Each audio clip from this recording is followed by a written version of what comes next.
일단 먼저 경제 분야 TV 토론 전문가 입장에서 한 줄 평 먼저 들어보겠습니다. 네, 한 줄 평은 주장은 성장에 초점을 두었소. 네. 토론은 다소 수박겉핥기였다. 그러니까 모든 후보가 이제 보수와 진보가 섞여 있겠지만 모두 다 우리 한국 경제가 너무나 제로 성장, 저성장에 갇혀 있기 때문에 이 성장을 초점을 뒀다라는 면에서는 이색적이었습니다. 네네. 주장은 그러했는데 서로 간의 토론을 하면서 지적을 할 때는 다소 겉만 이렇게 돌았던 게 아닌가. 그런 것 같았어요. 핵심을 짚거나 구체적인 방향을 지적하거나 구체적인 정책 부분에 대해서 문제가 있다거나 네네. 이런 걸 좀 지적해서 실효성 있는 정책이 입안되도록 이 토론이 이어졌으면 좋았는데 그 지적하는 부분은 좀 겉핥기였지 않나 하는 아쉬움이 좀 있습니다. 역시 거시경제 전문가답게 이제 성장에 초점을 맞춘 부분이 참 눈에 띄었다는 말씀 해주셨고요. 네. 각 후보들이 내건 정책들, 경제 정책들 핵심 공약도 간략히 좀 짚어주실까요? 네, 일단 이재명 후보 같은 경우는 AI를 내세웠습니다. AI를 중심으로 혁신 성장을 이뤄보겠다라는 게 좀 핵심 공약인 것 같고요. 역시 김문수 후보 같은 경우는 규제 완화를 가지고 기업하기 좋은 나라를 만들어 보겠다라는 게 방향성입니다. 이준석 후보 같은 경우는 과학기술을 강조했습니다.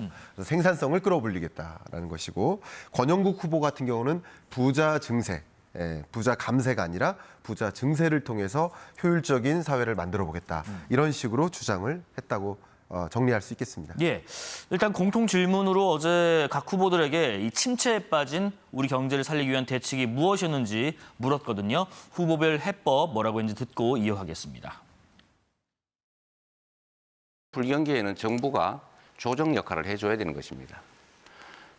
곧바로 가능한 범위 내에서 추경을 해서 서민 경기를, 내수 경기를 살리는 게 중요하겠습니다. 인공지능을 포함하는 첨단 기술 산업을 육성해야 되겠고 소비 진작을 위해서 확실하게 많은 지원을 하고 또 소상공인의 채무를 조정하겠습니다. 기업이 또 좋은 일자리를 만들 수 있도록 규제를 완전히 판갈이 하도록 하겠습니다. 국제과학기술 패권 경쟁에서 살아남아야 경쟁력 있는 상품을 만들 수 있습니다. 포퓰리즘이 아닌 실력으로, 돈풀기가 아닌 교육과 생산성으로 대한민국을 다시 성장시키겠습니다. 왜 절반의 국민은 카드값을 걱정하고 청년은 취업 대신 이민을 검색하며 노인은 왜 폐지를 주어야 합니까? 해답은 분명합니다. 부자 감세가 아니라 부재 정세여야 합니다. 추경으로 내수를 살리자, 아니다 돈을 풀면 안 된다. 또 규제를 완화하자, 아니다 부자 증세를 해야 한다. 공약들이 서로 상반되는지 이어지는 면도 있는지 혹시 디테일 부분에서 좀 아쉬운 부분 없었는지 좀 평가를 부탁드리겠습니다. 네, 이 네 분의 후보에 대해서 지적을 하기가 좀 조심스럽긴 하지만 균형되게 좀 말씀을 드려보면 첫 번째 추경으로 내수를 살려야 한다라는 주장에 대해서는 그럼 어떻게 재원을 마련할 것인가? 그렇죠. 재정 건전성에 대해서는 어떻게? 그러니까 재정 건전성이라는 문제를 생각하고 추경이든 적극적인 재정 정책을 펼쳐야 되지 않겠습니까? 미국 같은 경우도 국가 신용 등급이 강등되지 않았습니까? 그러니까 재정 건전성을 무시해서는 안 됩니다. 역시 그 부분도 함께 코멘트가 됐으면 어땠을까 하는 의견이고요. 두 번째, 기업의 규제를 완화해야 된다라는 김문수 후보의 공약 같은 경우도 규제 완화는 정말 수십 년 동안 추진되어 왔던 과제입니다. 근데 어떻게가 중요하죠. 어떤 방식, 예를 들면 전 정부에서 규제 자유 특구를 마련한다든가 규제 샌드박스를 마련한다든가 어떤 방법을 통해서 규제 완화를 실효성 있게 해낼 것인지 그 방법론이 좀 부족하지 않았나 아쉬움이 있고요.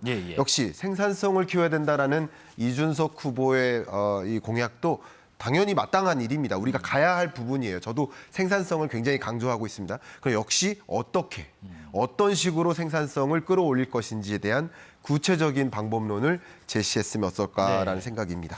일단 모두의 말씀하셨던 것처럼 이제 성장이랄지 각자의 어떤 후보의 공약은 있었지만은 그 안에 좀 디테일한 부분 들어가지 못해서 좀 겉핥기적인 측면이 있었다는 말씀이신 것 같아요. 우리 경제 또 최대 현안 중 하나가 그거잖아요. 미국과의 관세 협상. 트럼프 대통령이 자랑스러워할 수 있는 협상이라는 발언과 또 선거 전에 좀 서둘러서 진행하려 했다는 정황. 여러 가지 것들로 지금 이재명 후보와 김문수 후보가 어제 맞붙기도 했었지 않습니까? 그렇습니다. 예. 일단 지금 미국과의 무역 협상을 체결하는 여러 각국의 움직임, 190여 개 국가들의 움직임을 보면 최근 지연 전략을 채택하고 있습니다. 오히려 미국이 서두르는 입장임을 확인할 수 있습니다. 네. 근데 미국이 서두르고 세계 많은 국가들이 지연함으로써 내가 유리한 것들, 내가 유리한 고지에서 협상을 가져가기를 전략을 계획하고 있다라고 볼 수 있는 것이죠. 네. 그런데 서두르는 전략, 이렇게 된다면 지연 전략과 다르게 미국이 원하는 걸 들어줘야만 하는 상황인 거죠. 그래서 지적한 것처럼 우리나라 국민이 자랑스러워할 만한 무역 협상이어야 되는데 트럼프 대통령이 자랑스러워할 만한 협상 결과로 만들어지는 거 아니냐 하는 그런 지적이 있었던 것이고 네. 결국 우리 측의 요구도 관철시키고 미국 측의 요구도 어느 정도 적당한 범위 내에서 수용할 수 있는 그런 수준의 무역 협상을 이뤄나가야 되는 것, 이게 우리 정부가 해야 될 역할이라고 의견을 드리고 싶습니다. 그러니까 일종의 뭐 속도 조절이랄까요? 그런 네. 것들이 좀 현명하게 해야 될 필요가 있다는 말씀이신 그렇습니다. 것 같아요. 네. 지난 10년간 그 한국 경제 성장률이 3%대에서 1에서 2%대로 떨어졌고 네. 최근 발표된 한국개발연구원의 KDI 경제 성장률 전망치도 좋지가 않은 것 같아요. 지표를 보면 0%대로 하향 조정됐는데요. 지금 보시는 것처럼요. 한국 경제가 저성장 국면을 지금 벗어나지 못하는 데 대한 후보들의 진단은 각각 어땠는지요? 네, 안타깝습니다. 예. 결국 우리 경제가 지금 직면해 있는 현실 경기 상황을 제대로 진단했을 때 처방이 나오지 않겠습니까? 그렇죠. 어디가 아픈지를 알아야 해결책을 찾는 거죠. 근데 안타깝게도 이렇게 저성장, 고착화되는 이런 국면의 이유가 현 정부 때문이다. 혹은 네. 현 의회 때문이다. 서로 미루는 방식인 혹은 거죠. 뭐 전 정부에서부터 온 것이다. 그렇죠. 뭐, 네. 사실 제가 평가를 한다면 이 경제를 구성하는 내수와 외수가 있겠는데 내수 부문이 한없이 위축됐고요. 외수는 한없이 불확실해졌습니다. 그러니까 두 가지 요인이 맞물리면서 우리 경제가 이렇게 저성장이라는 굉장히 고충스러운 숙제를 맞이했기 때문에 그럼 내수를 어떻게 부양할 것인지 또 외수라는 문제는 어떻게 외교적으로 통상적으로 해결해 나갈 것인지 방향성을 찾을 수 있지 않을까. 그래서 진단을 하는 데 있어서 너무 정치적인 진단을 한 게 아닌가 하는 의견을 좀 드려보고 싶습니다. 예, 후보들이 또 영세한 소상공인 지원 정책도 내놨는데 이 분야에 있어서는 핵심 공약이 뭐가 있었을까요? 일단 이재명 후보 같은 경우는 채무조정이라는 단어를 가지고 왔습니다. 네. 그래서 다시 일어날 수 있는 환경을 만들어 보겠다라는 주장이었고요. 김문수 후보 같은 경우는 골목 상권을 또 활성화시키겠다 하면서 전통시장 상품권의 활용을 좀 강조했습니다. 이준석 후보 같은 경우도 유통생태계를 좀 혁신시키면서 효율적인 유통구조를 만들어 보겠다라고 주장을 했습니다. 네, 채무 조정이라고 하면 뭐 상환 유예나 뭐 여러 가지 장치들이 있을 수 있겠죠. 그렇습니다. 선거마다 등장하는 또 감세, 또 복지 확대 이런 정책들도 어제 좀 나왔는데 정책이 좀 쏟아지다 보니까 유권자들 내용을 좀 파악하기 좀 어렵다 이런 측면도 있었어요. 네. 후보별로 이곡 관련해서도 대표적인 공약 좀 꼽아서 정리 좀 해주실까요? 네, 맞습니다. 일단 이재명 후보 같은 경우는 아동수당을 강조했습니다. 그러니까 아동수당의 대상을 단계적으로 좀 확충해 보겠다. 많은 사람들이 아동수당을 받을 수 있도록 해보겠다라는 복지 정책인 거죠. 네. 두 번째는 청년층의 구직활동 지원을 강화해 나가겠다. 그러니까 그냥 비취업 청년에게 지원해준다기보다는 구직활동을 늘려나가는 청년에게 적극적으로 지원을 해주겠다라는 방식이죠. 예, 예. 그러니까 저출산이라든가 청년 고용 문제를 해결하는데 복지가 활용됐으면 좋겠다라는 것을 고민했고요. 주로 좀 복지 확대 쪽에 좀 더 그렇습니다. 많은 방점을 둔 것 같네요. 김문수 후보 같은 경우는 이 감세에 좀 초점을 뒀습니다. 법인세나 상속세 최고세율을 좀 인하하겠다. 그리고 직장인이 받고 있는 성과급이 있는데 네. 그 성과급에 대한 세액을 감면해 보겠다라는 방향성이라고 볼 수 있겠습니다. 네. 뭐 이준석 후보 같은 경우도 취득세와 양도소득세와 같은 주택 관련 세금을 깎아보겠다라는 방향성, 감세와 관련된 정책 공약을 발표했습니다. 그러니까 이제 우리가 항상 좀 보면은 지원하는 만큼 돈이 들잖아요. 재원이라는 게. 그래서 이게 뭐 공짜로 할 수는 없으니까. 감세 공약은 쏟아지는데 또 세수는 부족하기도 하고. 국가 재정 건전성이라는 것도 아까 말씀하신 것처럼 또 고려해야 할 부분인데 자주 나오는 대목이 이 선심성 공약 아니냐 뭐 이런 지적도 꽤 있잖아요. 네, 그렇습니다. 그러니까 선심성 공약으로만 끝나서는 절대 안 됩니다. 우리 한국 경제가 당면에 있는 지금 정말 기로에 서 있습니다. 그러면 여러 후보들이 어떤 미래 정책 기조를 갖고 있는지 그것을 통해서 우리 경제를 어떤 방식으로 도약해 나갈 것인지 서로 그 로드맵과 로드맵으로 싸워야 되는데 그냥 모든 국민에게 나한테 표를 좀 주세요. 모든 국민 나에게만 표 주세요. 선심성, 그러니까 구체성이 없고 실현 가능성이 없고 재원 조달에 대한 구체적인 방안이 없이 그냥 많은 국민이 이거 해주면 좋아하겠지, 표를 나한테 주겠지 하는 방식으로 정책 싸움을 해서는 안 된다. 어떤 정책이 정말 우리나라를 위해 선택해야 될 성장 모델인지 그 로드맵인지를 선택해야 하는 그런 경쟁적인 치열한 토론이 좀 이루어지기를 좀 바라는 마음, 그런 마음 좀 담고 싶습니다. 그리고 또 이제 좀 계승하거나 확장해야 될 정책이 있다면 그런 것도 좀 인정해서 그렇습니다. 이어져가는 연속성도 좀 있으면 좋겠다는 좀 개인적인 바람도 좀 듣기도 했습니다. 어제 토론회에서 또 공방이 있었던 경제 논리 중에서 한 가지 좀 여쭤볼게요. 네. 개혁신당의 이준석 후보가 이름을 붙인 이재명 후보의 경기 회복 방안 중에 뭐 이른바 호텔 경제학이라고 뭐 하던데 이게 그 어제 용어가 나왔더라고요. 승수 효과로 인한 경제 순환이 필요하다는 거를 극단적인 예로 들었다는 게 이재명 후보 측의 설명이었고 네. 일단 먼저 승수 효과가 뭔지 좀 간략히 설명해 주실까요? 이게 굉장히 오래된 용어고요. 예. 경제학에서는 이제 멀티플라이어 이펙트라고 하는데요. 설명을 들어보면 정부 지출을 하잖아요. 네. 뭔가의 물건을 사주는 거예요. 쉽게 말하면. 그럼 기업으로부터 만약에 트럭을 사준다.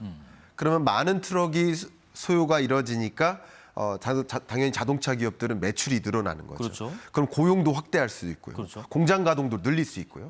그럼 이제 자동차가 혼자 만들어지는 게 아니라 2만여 개의 부품들로 구성되니까 네. 중소기업, 중견기업들에게도 많은 공급이 늘어날 수 있는 구조가 되고 고용 창출도 되고 그럼 많은 2만여 개의 부품을 공급하는 생산 라인 전체가 활성화가 만약에 된다면 지역 경제의 성장에도 도움이 되겠죠. 이런 것들이 정부가 한 단위의 정부 지출을 함에 따라서 야기되는 경제의 부양 효과 이런 것을 승수 효과라고 할 수 있겠습니다. 그러면은 어제 이준석 후보는 외상을 취소하는 걸로 실제 경제가 돌아갈 수 있다는 주장이 말이 안 된다. 이게 무슨 무한 동력이냐 이런 지적도 있었거든요.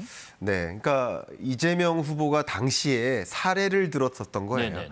그러니까 호텔에 만약에 예약을 하면서 예약금이 들어갔다. 근데 예약금이 들어가면 10만 원 예약금이 들어간 만큼 그게 예를 들어서 침대 구매로 이루어진다든가 그러면 침대 사장님, 침대 유통사들은 예를 들어서 어떤 식료품을 구매할 수 있다든가 그 10만 원이 유통될 수 있다. 그러니까 이게 소위 돈을 움직이게 함으로써 경제에 활력을 가져다 줄 수 있다라는 것인데 들어보면 아까 설명하신 그 승수 효과에 정말 한 예로 이해는 네. 되는데 근데 가장 네. 쉬운 예를 사용한 거죠. 호텔에 비유해서. 네네. 근데 예약을 취소하면 어떻겠느냐. 그렇죠. 뭐 이런 종류의 지적을 했었던 거라고 볼 수 외상 있습니다. 취소를 하는 게 실제 경제가 돌아가느냐 이런 거에서 어제 또 공방도 일부 있었습니다. 네. 자, 끝으로 우리가 어쨌든 새 정부가 꾸려질 테고 6월 3일 이후로 네. 우리 경제, 특히나 이제 민생 경제 계속 말은 나옵니다. 민생 경제를 살리기 위해서는 어디부터 손을 봐야 될지 네. 경제 전문가로서 한번 진단하신다면요. 네, 기본적으로 우리가 잠재 성장률 자체가 둔화됐습니다. 어떻게 하면 우리 경제가 이렇게 지독한 제로 성장이 아닌 중성장으로 혹은 고성장으로 올라갈 수 있도록 하는 그 구체적인 방법론.